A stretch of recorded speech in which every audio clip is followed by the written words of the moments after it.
Hello, Coaches Who Business. Welcome to this live.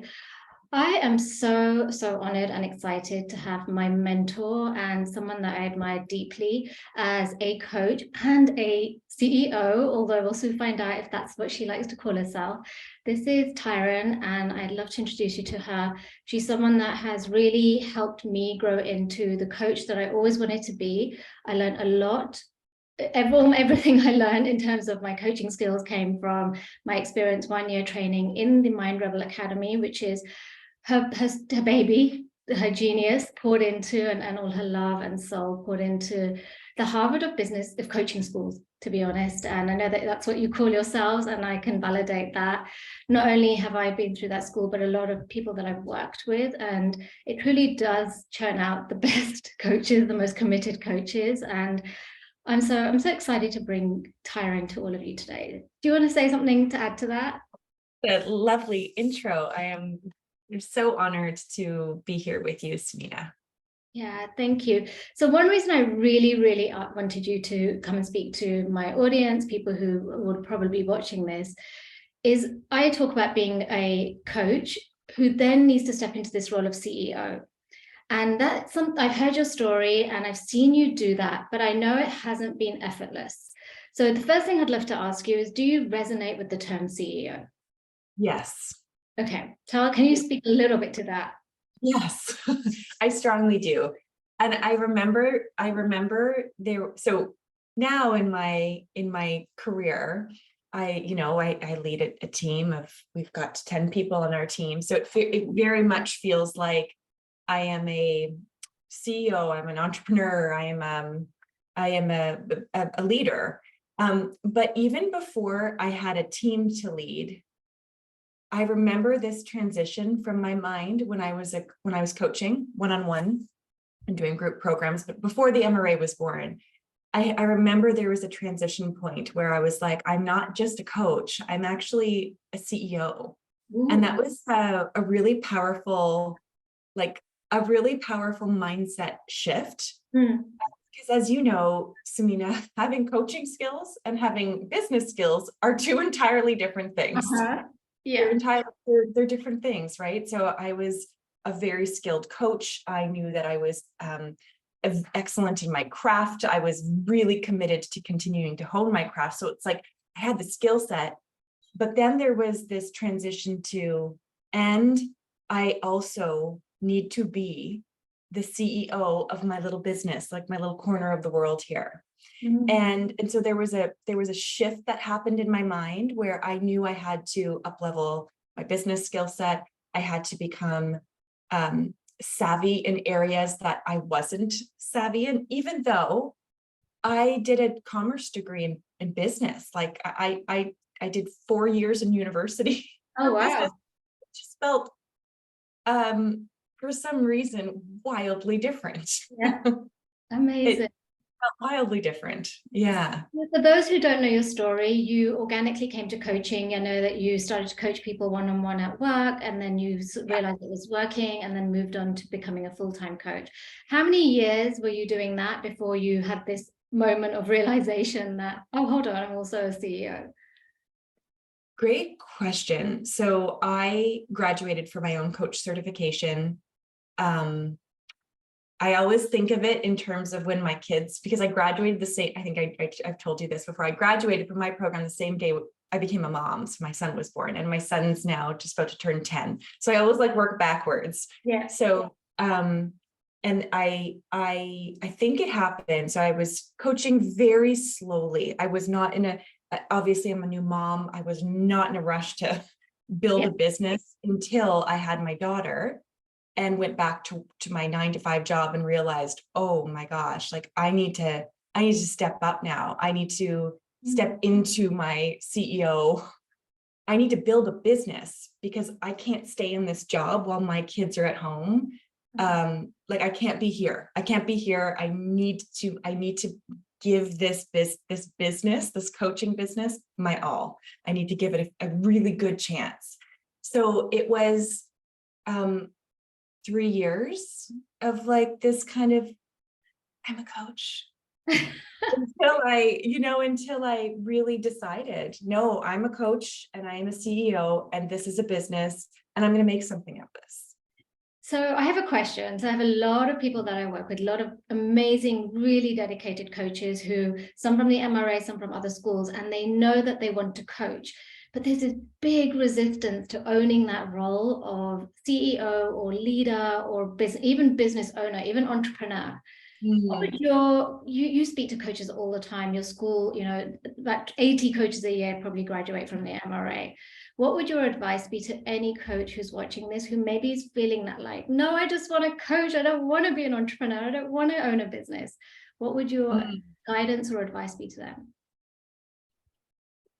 I would say, unless you are unless you are coaching for fun or coaching in an organization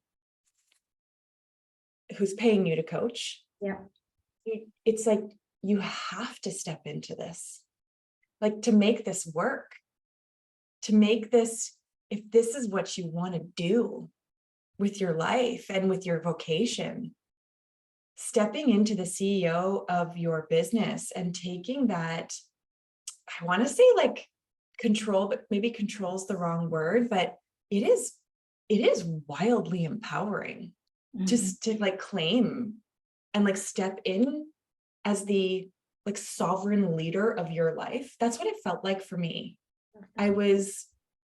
For a decade, I was not the sovereign leader of my life. I was in an organization, great organization, but I was bound by 9 to 5. I was bound by how many vacation days. I was bound by a ceiling of income potential. I was bound by, I felt bound, and stepping in as the sovereign leader of my life, like that's what being a CEO means to me. It's like, I'm the boss. I'm the leader. I get to decide what this is. I get to decide what I do, what I don't do, where I spend my time, where I get to decide. And that's like something I have to continue, even as the business gets bigger and bigger and bigger, I have to continue reminding myself, like, wait a second, I get to decide how many hours. I get to decide these things. But like, how empowering is that? Like, wild. Yeah, and you modeled that so well. I remember last summer you announced that you were taking a little bit slower, and it was beautiful. That's what you needed. You announced that, and we all get to learn from leaders like you who to take that balance of life and work. Did you have your own resistance? Did you have your own version of like kicking and screaming, needing to become the CEO, or was it was it innate for you? It's like, no, this is it. This is what I'm doing. Well, that's a great question. When I think about it, so even as we're talking right now, my heart feels so impassioned talking about being a business owner. I love it's like, I love it. I've always had an entrepreneurial heart, spirit. I think I've probably started, I don't know how many, but 5 businesses before coaching. Many businesses, and in so many different avenues. I have an entrepreneurial heart and spirit. However, I'm also incredibly risk adverse. And so there's a dichotomy there that I had to really face. I think that was my greatest struggle, was like, I have all this passion, I have this entrepreneurial spirit, but I'm also very risk adverse, which sometimes, like your typical entrepreneur, I look at my husband, who's a typical, like a born and bred entrepreneur, super, risk taker. Like he always says, risk on, like, it's like, like running 1,000,000 miles a minute, right, towards his dreams. And I'm like, oh, you scare me. Like, it scares me, right? I'm more like, I like to move at like more like a sloth pace, you know what I mean? But very much, but I still have that entrepreneurial spirit. So I think my biggest struggle was around finding a space that suited me in entrepreneurship. How did you do that? A lot of checking in with myself. I'm talking like hours of, I journal and journal and journal and journal and journal and get really right with myself. And I've made, I don't want to say mistakes, but missteps, where I've started running faster than was like naturally comfortable for me, because there was a lot of momentum in my business. And what I realized when I was running too fast, I was losing my joy. And, so I'll give you an example. Last year, or I think it was actually 2 years ago, we decided that we were going to move from 2 cohorts a year to 3 cohorts a year. And we were going to grow and expand the business. And that was a hard couple of years to serve that many students. And, that's a lot of energy to hold. That's a lot of, Sumeena, you've been through our programs. We pour every ounce of ourselves into this. And so I had this realization that I don't want to do that. I don't want to run the business this way. I want 2 cohorts a year that we can pour our energy into. I want more spaciousness for us to recharge our batteries. Another example is we never break, right? So we've decided that we are implementing a summer break in our schedule. So we have everyone on the faculty will have 6 weeks off in the summer. There's no classes happening, so we can recharge. Like, it's things that, from a business perspective, it's like more, like bigger, more. But like, I have to really get right with myself that more is not good for me. And find that healthy balance of what is good for me. And sometimes it's like I've misstepped, and I felt what that misstep felt like, and I had to come back and make some changes, but it's an enormous amount of self-reflection. Yeah, that's so helpful, especially for coaches who are watching this, because we have that skill set of journaling, self-reflection, and working through our mindset. And what I love about what you're saying is it really aligns to how I teach people to start their business. And that's to put your lifestyle and your joy as a priority, because that allows us to be here in the long term. I call it sustainable, but there's many different ways of positioning that. And we started our business as a lifestyle business. It was to get away from corporate. It was so we could be there for our kids. It was and this is, 16, 17, 18 years ago now. It was so we could my husband could be there to raise our kids 50-50. It was an absolute lifestyle choice. And then if you shoot yourself in the foot by building the thing that you were leaving, what's the point? Right. What was the point? And I was starting to ask myself that, like, what was the point? Yeah. There's the love and the joy I feel, but like, I'm now busier than I ever was. My schedule, I'm overwhelmed. And so you're right. It's asking yourself, like, I think it's this work we do as coaches is so heart-centered. It's so soul-led. There's so much impact, and you have to come first. Yes. And that's a balance. That's a fine balance, isn't it? Yeah. Yeah. And the thing is, it's one of those businesses. It's not a product business or a business that you can delegate out to other people. Often we want to be showing up for the business. That's the thing we love. So it's like, I want to be the coach. I want to be showing up and coaching my teams. I don't want to delegate it all out to everyone else. Whereas other businesses, you can do that. You can actually just do 10% of the work and give everyone else everything else, but it doesn't quite work like that with coaching.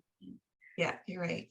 Okay, amazing. So what struggles have you had? Because this is obviously, there's a lot of people in our audience thinking, great, it sounds amazing to be the leader, but what butts have you had to work through to allow yourself to be here, I think, 6-7 years down the line now with the MRA, and being in this role where you've grown your team, to 10 people, you've got 40 to 60 coaches going through your business every single year. What butts have you had to navigate so that you could continue? Ooh. Are you talking internal or external?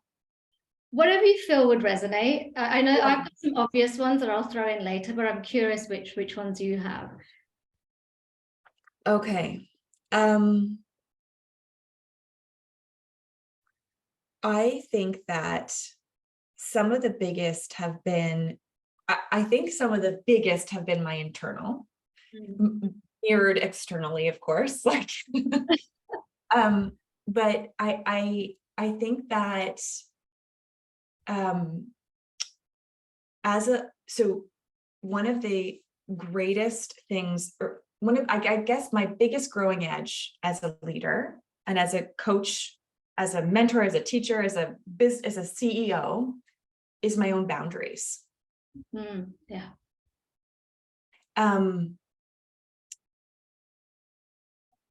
Yeah, it's been my boundaries. It's been my energetic boundaries. It's been my delivery it's been a kind of like circling back to what we were talking to about, really reminding myself day in and day out that I have to come first.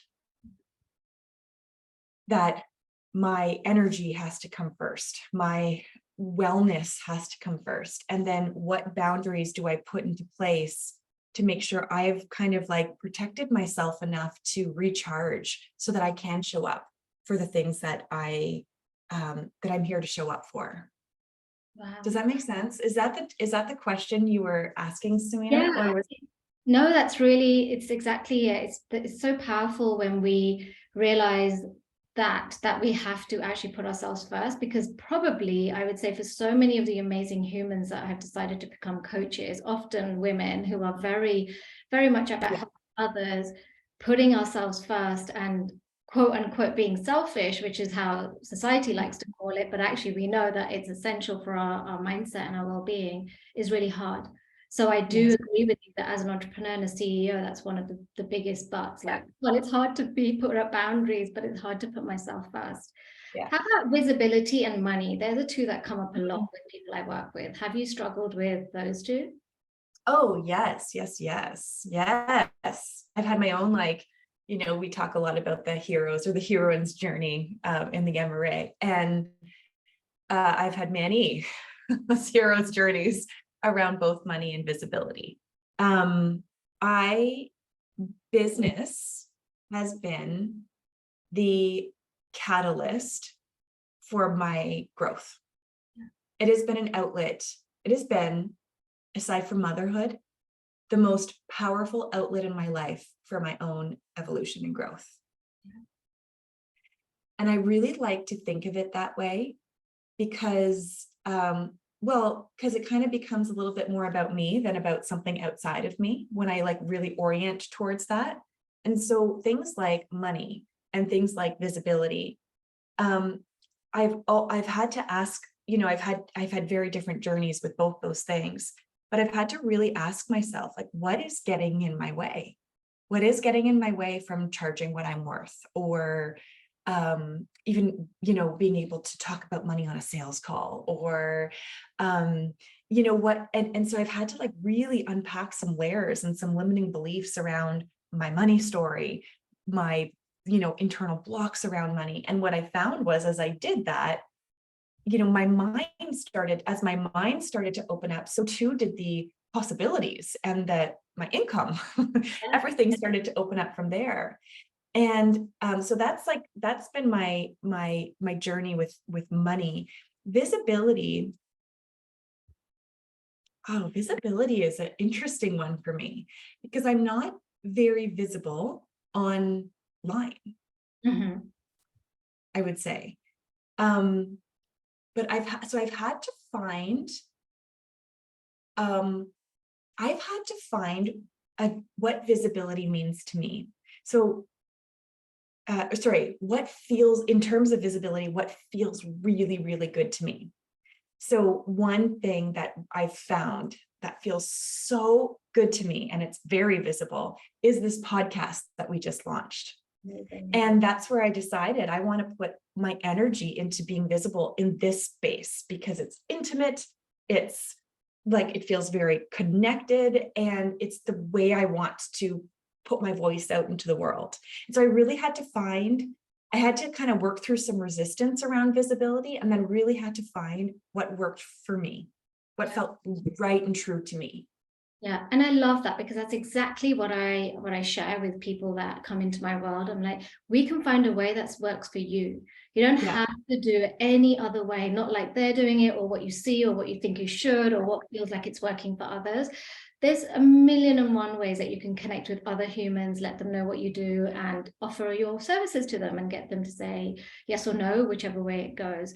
So I love that you're being very honest, that you had to find your own way with what really felt good to you, because that's true. That's the way forward with this, rather than getting stuck, because the opposite to that is I'm not doing anything. And that anything, or I'm doing something that is not energetically aligned. And every time I've done something because I thought I should do it and it's not energetically aligned, the results fall flat. It's like, it falls flat. So I'll give you an example. I used to write, you probably remember this, Sumeena, but for years, I started my coaching business. And the first thing I did before I even had Instagram or Facebook, I started a Monday morning pep talk. I started a mailing list. And so for years, I would write every Monday. And for years, it felt so good. It felt so good. It was almost a cathartic experience. Like the act of writing it was for me. And it was like, it landed and it was really great. And then all of a sudden I started to get very, very busy in the MRA. And there was an entire year where writing those pep talks was really hard.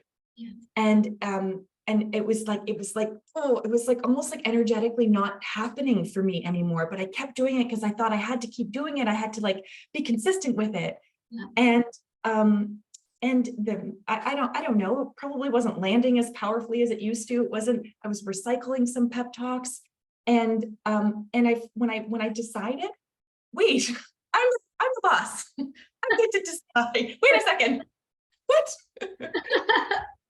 Was working for so long, and it's like wanting to evolve into something different now. And like, I gotta go with that flow. And when I released it, well, that's when there was like space opened up. And over time, I realized that actually how I want to communicate evolved into something different. It evolved into the podcast. It evolved into different writing. But I really had to get right with myself to say, like, I don't have to do this because everybody else, or because I need to stay consistent or need to stay visible. Like, I get to choose how I want to express myself to the world. And when I'm doing it from a right place, an aligned place, it always lands so much more impactfully for the ears and eyes that are meant to see it and hear it. And I would add to that, one of the reasons business does feel hard is when we're doing something that has got resistance behind it, because we're having to push so much more energy into getting the thing done. And as soon as we allow ourselves to be in flow, even if that means we stop doing something we loved, or this is the big one, we stop doing something that's working and is profitable and feels like the most ridiculous thing to walk away from, but actually it's too hard, and energetically it's too hard, and you're actually going to end up crashing and burning. And I mean, one of the contributions to burnout is this feeling of resentment and resistance, because we're just working extra. It's like pushing the boulder up a hill. That's probably how your pep talk started to feel like, oh, and every time we feel that, oh, it's like it's a drain on our response. Yeah, absolutely. So I know we skipped a little bit over the money thing. It's one of the biggest blocks that can you just tell us maybe one or two key tools that help you navigate that? Or maybe there was a mentor or a book or something that helped you work through that. There's lots of books. There was lots of mentors. So I think my money story for coaching started when I left my corporate job. I had one goal. I had one money goal, and that was to match my corporate salary. And to me, that was like the be all end all. Like, how could I want anything more than that? Right. It didn't even occur to me that it could ever be more than my corporate salary. Until I started to see, coaches in the online space talking about making lots of money a month and more than I was making at my corporate job. And I was like, at first I was like, they're lying. I don't think that's actually possible. Got me really intrigued and very drawn in. And so I remember I invested in a business mentorship program shortly after I left my corporate job. So I had matched my salary and I was like, okay, I'm ready to bust these money beliefs open. And I want to be challenged in that way. And I remember it was the biggest, it was more than my coaching certification. It was the biggest investment I had ever made in myself. And I remember thinking, this is it. I'm busting open my money blocks. I'm putting this money in, and it's like I am busting it open. So I remember that summer, I read every single money mindset book I could get my hands on. I did every single challenge in that book, like my money story, my blocks, I was just diving in head first because I was so dedicated and so ready to bust open those blocks. And that's what happened, layer after layer after layer. It was like, holy shit, like, wow, this is real. And I just had to, my fire for it had to be stronger than my fear of it. And that's what happened for me that summer. You know, one of the reasons I was so drawn to the MRA, it's been 2.5 years ago now, was I had come as a successful business owner, and I knew that if I was going to transition to coaching, I had to be in an environment, number one, where I would learn to do no harm. I think I remember saying that to you. I don't want to be a coach that does any harm. And I wanted to be surrounded by mentors that I admired, because I'd had a couple of burnt fingers and toes, which I think happens to all of us. It's the lessons we learn. And so one of the things I really admired about you was this honesty around your journey, that you haven't always painted it as an easy, pretty picture. And everything you just said there's going to be people listening thinking, okay, she had to do the work. Because I think quite often we think we should just have it. Like, I shouldn't have money blocks. I should know how to be an entrepreneur. Nobody knows any of that stuff. Like, you have to learn it at the coalface. And you know, you in that time, reading every book, investing beyond what was comfortable, like realizing that you've got a bottleneck there. That's so not only admirable, but just humbling as well for anyone who thinks that this just landed, or of course it was. You've had your journey. It's so good to hear it. I think it's so important. I think it's so important for people to know, because I think I would hate to see an extraordinary coach with an extraordinary skill set give up on her dreams because they think that it should be easier, or other people have it easier. And I think that with social media, it can, you know, in the highlight reels of social media, it can look really easy. My experience, this has been the hardest thing. This has been the hardest journey. This has been harder than motherhood for me. And I know that's not true for everyone, but for me, because maybe it's because I had so many blocks and I had so much growth to do in this area. This has been the hardest journey I have ever been on, is the journey of entrepreneurship. Yeah, and wildly rewarding, like in equal amounts, wildly rewarding.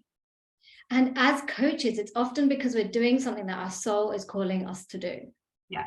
Not something that we're doing to make money. Well, of course, we want to make money. We have to pay the bills. That's one thing that I'm very practical about. But also our heart and soul is invested in it. We could do this work for free all day long because we just love it so much. And it's impractical to do that because at the end of the day, you have to be well resourced. You have to be able to. You have to. So what I would love anyone who's watching just to really underline and highlight this fact that if you're a coach, and I'm so glad you said that, Taryn, that these beautiful coaches who are heart-centered, is one thing that I try and communicate my message all the time, that if you are a dedicated coach, don't give up on that dream, because you just have to learn it. You just have to bridge those gaps between where you are today to where you want to be. And there's one thing that you say all the time, and it's something that I love, is be here now despite current circumstances. So you've demonstrated some of that, but is there a final word that you'd like to just wrap up this conversation with a bow around that? Because I feel that might work. Yeah. So I'll just repeat it. So the quickest way to close the gap from where you are today to where you want to be in that vision for your life, for me, it was this thriving coaching practice. I wanted to match my corporate salary. I wanted to get my kids on and off the bus every day. I wanted to be a business savvy CEO. Like those were actually words in my vision statement back then of like, this is who this is who I am in this next version of me. This is who I am. And the quickest way to close that gap from where you are today to where you want to be is to begin showing up as that version of you today, despite the fact that not all the pieces of the puzzle are there, despite the fact that I didn't have a thriving coaching practice, despite the fact that, despite the fact that it wasn't all there. I had to begin to show up as that. How would that version, that expression of Taryn show up? And how can I embody her today? That's the quickest way to close that gap, right? That is the quickest way to close that gap. So where you are today was probably on your vision. And I suspect if you take a moment to reflect, you're probably like, how did this even happen? Yeah, how did this even happen? Right. Completely. And are you, I don't know, I don't want to say shocked, but I'd love to hear your description of like how you feel about, if you're reflecting on it, where you are today with the thriving coaching school with, Matt, I'm sure surpassed your corporate salary by however many fold, a beautiful team of people, all the things you have planned beyond this year. I'm sure you have your visions. How do you feel about that? Yeah, it's so, my favorite emotions other than love, this might even surpass love. My favorite emotions are awe and wonder. I love feeling awe and wonder. Maybe they're the same thing. I don't know. But I love feeling so like I love having my breath taken away, whether it's like a beautiful moment with my family or it's like nature. And I'm like, how is this even possible? Or like something just so magical. And when I really take a step back and look down at the journey of where I was, that day I graduated as a coach and my son was born and I couldn't even call myself a coach then, to where I am today, almost 10 years later, I feel so much awe and wonder. I feel so it's just, how did this happen? How did this happen? And I think it's so easy to get lost in the day-to-day of the grind, but to like look down and say like, how did this happen? And it's this mixture of, well, I know how it happened. I step by step by step, I aligned to my deepest knowing, to my deepest truth. I said yes to myself. I trusted myself. I let go of a crap ton of things that were not working for me anymore. It's been a wild, challenging, beautiful, breathtaking journey. Yeah. Oh, I'm really emotional right now. I just love entrepreneurial women who step into everything that they can be, especially when it has ripples, the way that your work does. It's really beautiful. I want to just add to that you really show up. You really show up. I see how you connect with people. I see how you give time to people. I've seen how you've given me time, how you should do masterclass, like you're hosting a masterclass later this month. You actually connect with people. You've always brought that humbleness, I feel, to your work and your business and found a way of hopefully not exhausting yourself in the process and maybe surrounding yourself with the right people to support you. Do you want to share a little bit about the masterclass you're holding this month? Because they're always so good. Yes. So I'm hosting, it's called the Mind Rebel Coaching Experience. And so it is a 3-day, it's actually the first time I'm doing a long weekend event. And so it's a Friday, Saturday, Sunday, from 10 to 11:30 Eastern. So March 17th, 18th, 19th, we can put the link maybe in the name.